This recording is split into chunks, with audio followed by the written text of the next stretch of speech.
And she allowed me, the revolutionary I was, to tell the principal, A.E. Norton, how many of you remember?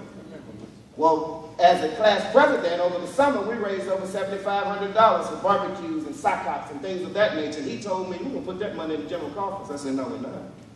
We're going to use that money to augment and supplement the cost of some of these poor folk who can't pay for their prom, who can't pay for that class trip, who can't pay for the senior picnic. So it was at that time, desegregation had its ills, but it also had its advantages. Yeah, I think it's important to put an exclamation point on that. We talk about the narrative a lot today when we talk about politics and we talk about certain things in the movement. The struggle initially to deal with public school education was for desegregation. Somewhere along the way, the language of integration started being used by the mainstream media.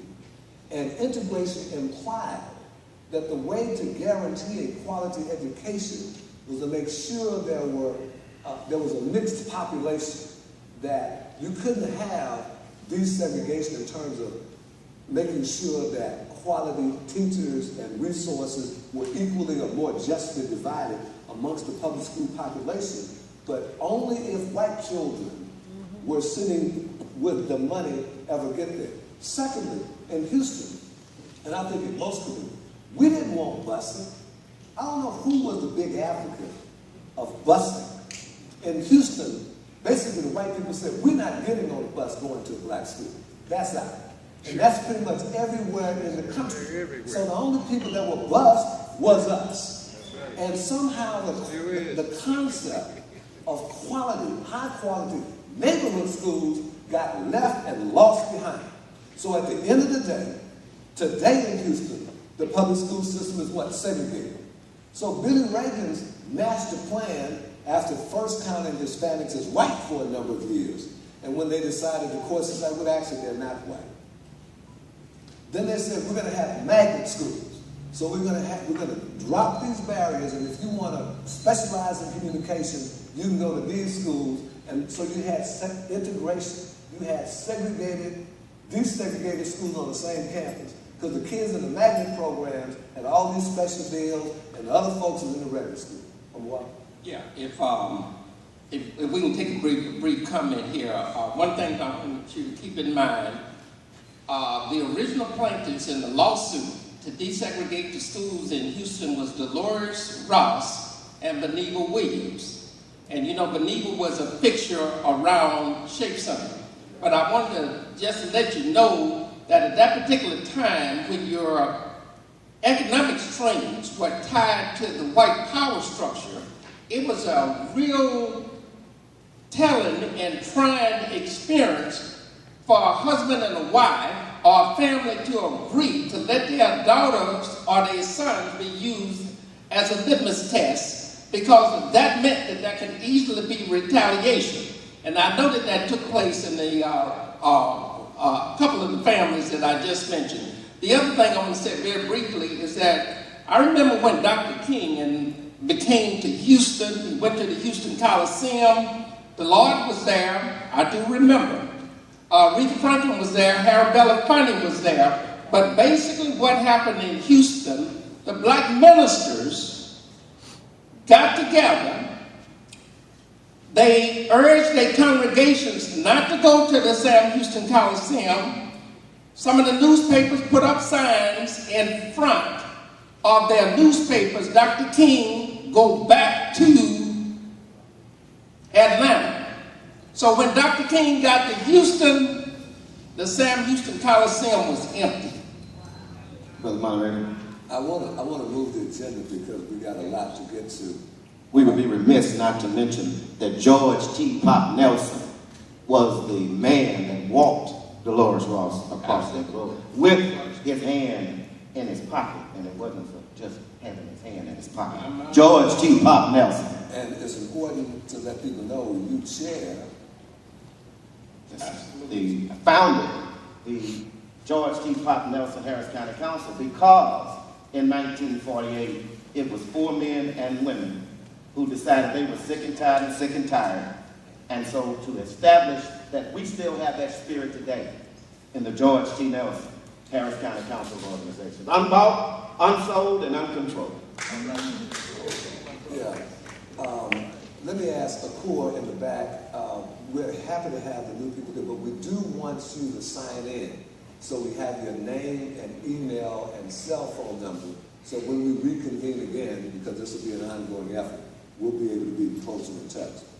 Now, this other fellow up here who was speaking a little bit earlier, people said we hadn't seen it in a long time, but I get around these folks and I get in trouble. So, Brother Omowale and I have a dubious historical, we were the first three, as I understand it, activists in the United States to be arrested, tried, convicted, fined, and jailed for nonviolent civil disobedience to close the South African consulate in Houston. Now we take that with a measure of salt because we didn't spend 27 years in jail like Nelson Mandela. And they treated us with kid glove care. So brother, you launched that movement. And two things came to be. One was this Pan-Africanist nature of the struggle and trying to get black folk in Houston to really commit and care about what was happening to black folk in Africa. And second, the South African Task Force, which Omowale and that same Beneva Williams, who was the plaintiff in the HISD lawsuit, were the leaders. Another similar movement focused on South Africa rose up, which was Trans-Africa. And those were organizational things as we try to go deeper in terms of social movements that we dealt with. Yeah, there are a lot of precursors for what happened with the anti-apartheid movement in Houston, Texas. I'm reminded Nelson Mandela said it's impossible until it's done.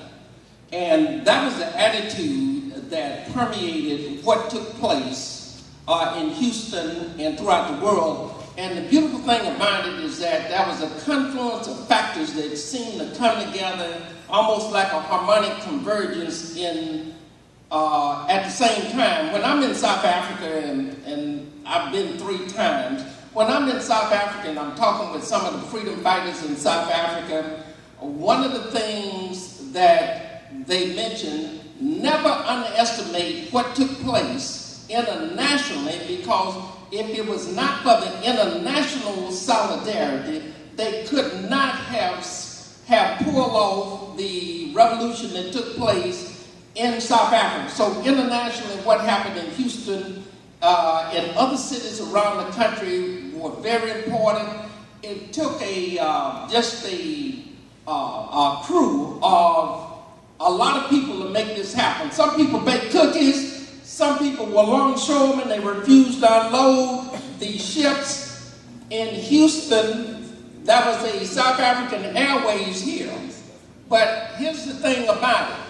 We worked with the city council, so when South African Airways was getting ready to land in Houston, they had to be informed that they don't have a gate to land at. And since that day, they have never had a South African consulate back in Houston, Texas. Working with the people, we managed to divest millions of dollars of City of Houston pension funds from businesses from the City of Houston that were doing businesses that do business with South Africa. So, folks, I guess what I was saying in conclusion, going to jail with Brother Judah and Boney, paying the $500 fine, that was the easy part of it. That was the easy part of it. The real work has now begun to transform South Africa into a democratic country, because the Pan-African forebears for us, they believe that if you had a powerful Africa could reach out and defend its citizens throughout the diaspora. And that's probably 800 million people worldwide. So South Africa, which they called Azania, was very important that we extended our efforts there. Now, there was a lot of criticism that was directed in terms of we have issues here in the city of Houston, and why are you talking about doing anything for South Africa. But I want to say, when I mentioned that it's impossible until it's done, a lot of people said that it could be done, but when you got enough people involved, you had a paradigm shift. And so the consciousness changed overnight. And anybody who was pushing back against this righteous movement to push back against a dragon that was ruling the land and destroying lives, you became an anachronism. And that's what we've got to do now, is that we've got to change the consciousness, which means that we've got to promote public awareness, but it all starts with each one of us to bring about the public awareness with us. Now, I'm going to use the moderator's prerogative to move the agenda along. Some of these other issues we're going to take up as we do with some of the topic areas. But I've been wanting to hear this sister for so long. She has a natural charisma and has provided some extraordinary leadership. And I've been to a number of their programs, also doing things in some new and exciting ways. So I'd like Brandi Holmes to brief us about the Black Lives Matter. Thank you, Brother Judon. Excited as well as some of the brothers and sisters that are also part of the BLMHTX collective are here in the audience as well, so just a pleasure to see them here. When we talk about the movement for Black Lives and what we have seen, the banner of Black Lives Matter, we look to some of the instances of police violence that have been affected by young African-American men and women, more particularly if we point towards 2012 when we look at the incident that occurred in Florida with Brother Trayvon Martin. And then we watch as these no indictments come through, as this young man is killed by a civilian, an overactive, overexcited civilian who chose to take some sort of matters into his own hands. We watch as that start to unroll and unravel. And then in 2014, sadly, in Ferguson, Missouri, the police violence that occurred against Michael Brown. And what we watched is a phenomena that occurred with social media. Social media, of course, became a major force. We look back into even 2005 with the inception of Facebook, later on 2006, 2007, Twitter. And we watch as young people start to become very active in these mediums and participating in these mediums. And they're watching this unfold. And the power of a cell phone, power of a tablet became really prominent as we looked at what happened in 2014 around Michael Brown. And if anybody uses social media, for those that don't, a hashtag is a very powerful symbol. While for some it may represent a pound sign on a telephone, for others it represents an opportunity to connect with people all across the world that are talking about an issue. So in 2014, we all had an opportunity to have a front row seat to what was occurring and unfolding in Ferguson, Missouri around the death of Mike Brown as he lay in the street for 5 hours and folks questioned to what was going on. And as we watched throughout that time, this hashtag began to circulate, Black Lives Matter. And that became the banner and the mantra for those of us who wanted to fight against police violence. And since then, 3 ladies have formed a network which has been very powerful and impactful and has created chapters across the country and outside of the country. And those 3 women, I think it's important to name them.